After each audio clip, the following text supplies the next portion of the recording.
నమస్తే. ఇవాల్టి వార్తలకు స్వాగతం. పోరాటాల పొరిటిగడ్డ ఈ తెలంగాణ తల్లి విముక్తి కోసం ఈ చరిత్ర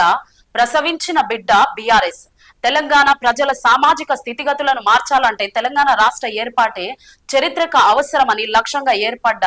మన పార్టీ బీఆర్ఎస్. పార్టీ 25వ సంవత్సరంలోకి అడుగు పెడుతున్న సందర్భంగా తెలంగాణ ప్రజల ఉత్సవంగా జరపాలని సమావేశంలో కేసీఆర్ తెలియజేశారు. ఒక ప్రాంతీయ పార్టీగా ఆవిర్భవించి ఒక లక్ష్యం కోసం ఉద్భవించి తెలంగాణ ప్రజల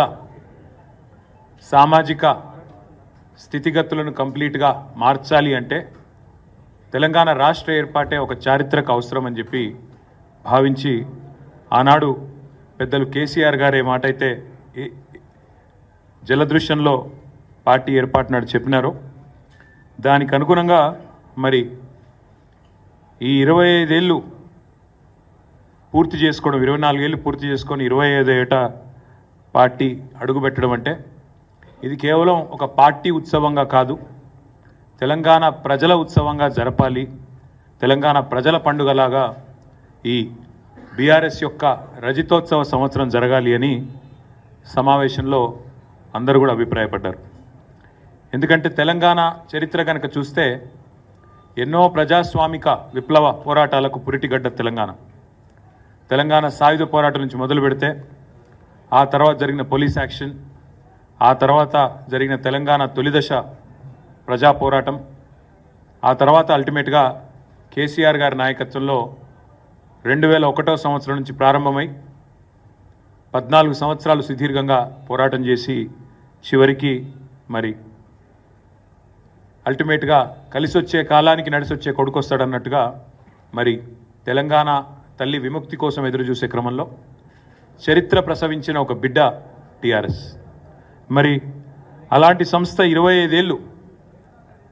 పూర్తి చేసుకోబోతూ ఉండడం అనేది డెఫినెట్గా ఇది తెలంగాణ సామాజిక చరిత్రలో ఒక ఉజ్వల ఘట్టంగా ఈ సమావేశం పూర్తి స్థాయిలో అభిప్రాయపడింది. తెలంగాణకు ఏనాటికైనా ఒక రక్షణ కవచం, తెలంగాణ ప్రజలకు, తెలంగాణ ప్రజల ప్రయోజనాలకు ఒక రక్షణ కవచం బీఆర్ఎస్ అని చెప్పి కూడా అందరం కూడా అభిప్రాయాన్ని వ్యక్తం చేయడం జరిగింది. పెద్దలు మా పార్టీ అధ్యక్షులు ఇవాళ మాకు గతం గురించి, ఏ పరిస్థితుల్లో తెలంగాణ తల్లడిల్లిపోయింది, ఎన్ని రకాల విపత్తులతో తెలంగాణ ప్రజలు తలపడ్డది, ఎన్ని రకాల విపత్తులతో తెలంగాణ ప్రజలు ఇబ్బంది పడ్డది, కాంగ్రెస్ పార్టీ మొదటి నుంచి ఎంత కర్కశంగా తెలంగాణ ప్రజలను అవమానించింది, ఎన్ని రకాలుగా హింసించింది, ఇవన్నీ కూడా సోదాహరణంగా చెప్తూ గతంలోని పోరాటాలన్నింటినీ గుర్తు చేసుకుంటూ మననం చేసుకుంటూ సాయుధ పోరాటం కానీ, ఇడ్లీ సాంబార్ గోబ్యాక్ ఉద్యమం కానీ, ఆ తర్వాత జరిగిన తెలంగాణ ఉద్యమం కానీ, ఆ తర్వాత కాంగ్రెస్ చేసిన మోసం, అదేవిధంగా ముల్కీ రూల్స్ని చట్టబద్ధమే అని చెప్పి సుప్రీంకోర్టు తీర్పునిస్తే దాన్ని కూడా బేఖాతరు చేస్తూ రాజ్యాంగ సవరణ చేయడం కానీ, ఇవన్నీ కూడా వారు గుర్తు చేసుకుంటూ అల్టిమేట్గా తెలంగాణ పోరాటంలో ఎన్ని ప్రాణాలు త్యాగమైతే, ఎంతమంది